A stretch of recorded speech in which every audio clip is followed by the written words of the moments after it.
All right, today we're diving into one of history's most incredible stories. How exactly did a nation mobilize to win its freedom from what was then the most powerful empire on the planet?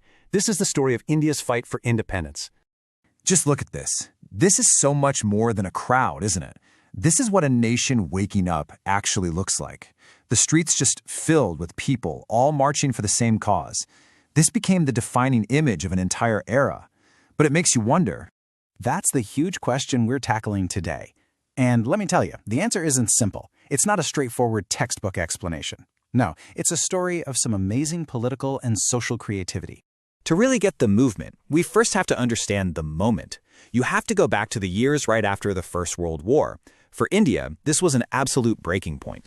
I mean, just imagine this. It was one thing piling on top of another. The war meant a massive increase in British military spending. And who do you think paid for it? Indian taxes. At the same time, the price of everyday stuff doubled, hitting ordinary people incredibly hard. On top of that, you have young men being forcibly recruited into the army, you have massive crop failures, food shortages, and a deadly influenza epidemic. Everyone hoped the end of the war would bring some relief, but it didn't. The human cost was just staggering. Between 1918 and 1921, the famines and the epidemic took somewhere between 12 and 13 million lives. It's almost impossible to get your head around that number. And it was against this catastrophic backdrop that a new leader arrived with a truly revolutionary idea. And that leader, of course, was Mahatma Gandhi. He'd returned to India in 1915 after successfully fighting racial injustice in South Africa. And he brought with him a completely new concept for how a whole country could struggle for freedom. He called it Satyagraha. Now, it's really important to understand this was not passive resistance. Not at all. It was an active, non-violent fight. It was all built on this core belief that if your cause is true, if you have justice on your side, you can appeal to the conscience of your oppressor without ever having to use violence. In his own words, it was soul force. Think about that. It's a kind of moral weapon, one that guns and armies can't possibly defeat. For Gandhi, this dharma of nonviolence, as he called it, was the key that could finally unite all Indians. And this wasn't just some theory he came up with. Gandhi tested it. In Champaran, he organized peasants. In Kheda, he supported farmers. In Ahmedabad, he stood with mill workers. These were all local movements, but they were successful. They proved that this Satyagraha idea could actually work. So, feeling pretty confident after these wins, Gandhi decided, okay, it's time to take this idea to the whole country. But to do that, he needed a spark. And funnily enough, the British government was about to provide one. That spark was the Rowlatt Act. This was a seriously repressive law. It gave the government these sweeping powers to crush any political dissent, letting them jail people for 2 years without even a trial. It basically ripped up basic civil rights. This was the perfect, unjust law that Gandhi needed to launch a nationwide Satyagraha. Protests against the act were met with force, and then came the atrocity at Jallianwala Bagh in Amritsar. British troops blocked the only exit to a walled garden and just opened fire on a peaceful, unarmed crowd. We're talking women and children in that crowd. The massacre absolutely horrified India and became a real point of no return. Gandhi's logic was simple. He argued that British rule could only survive because Indians cooperated with it. The solution then? Stop cooperating. He laid out a clear, step-by-step plan. First, people should give back any titles the government had awarded them. Then, boycott everything. The civil services, the army, police, courts, schools, and especially foreign goods. The whole goal was to make India impossible to govern. And the impact was, well, it was dramatic, especially on the economy. People were burning foreign cloth in these huge public bonfires and refusing to buy imported goods. And look at this. The value of foreign cloth imports was nearly cut in half in just 1 year.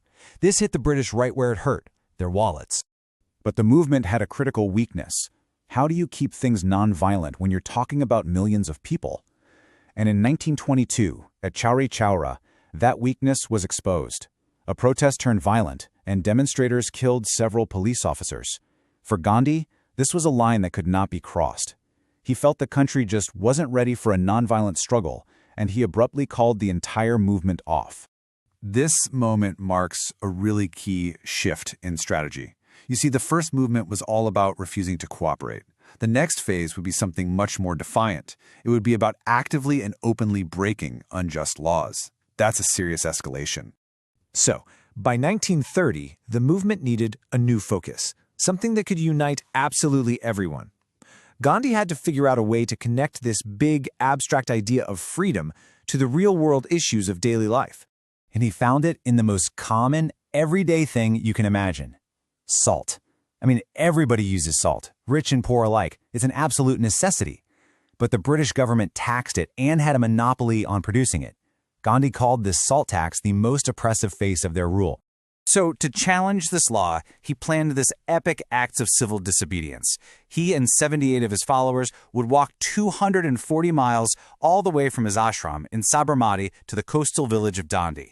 For 24 days, they just walked. And as they walked, thousands of people came out to see them and join them. When they finally reached Dandi on April 6th, Gandhi did this incredibly symbolic thing. He boiled seawater to produce salt, openly breaking the law. That single, simple act was the signal that launched the civil disobedience movement across the whole country. But here's where the story gets a lot more complex. Because while thousands of people joined the struggle, not everyone was fighting for the exact same thing.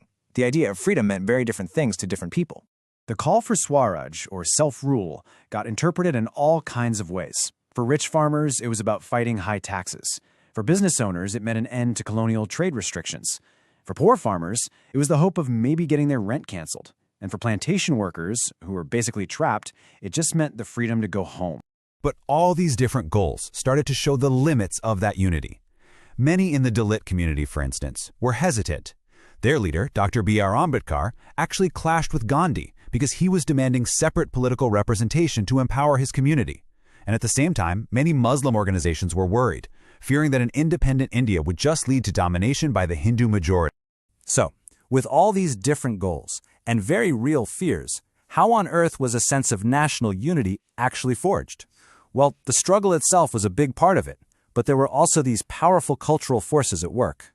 The identity of the nation was often captured in powerful images, and none was more potent than the figure of Bharat Mata, or Mother India. This gave people a real, visual idea of the nation they were fighting for. But her image often drew on Hindu iconography, and that sometimes alienated other communities. Nationalists were working to create a sense of belonging in other ways, too. They started reinterpreting Indian history to focus on past glories, not colonial stereotypes. They collected folk songs and legends to restore a sense of cultural pride. And they created new, unifying symbols like the Swaraj flag, with that spinning wheel in the middle, representing self-reliance. So in the end, what you see emerge is a nation with so many different voices, all wanting freedom from colonial rule. A movement was never perfect, unity was fragile, and it broke down plenty of times. But it was in that messy, complicated, shared struggle that a nation was truly forged. And that leaves us with a final thought. How does the memory of such a complex fight, with all its triumphs and its internal conflicts, continue to shape a nation's identity even today?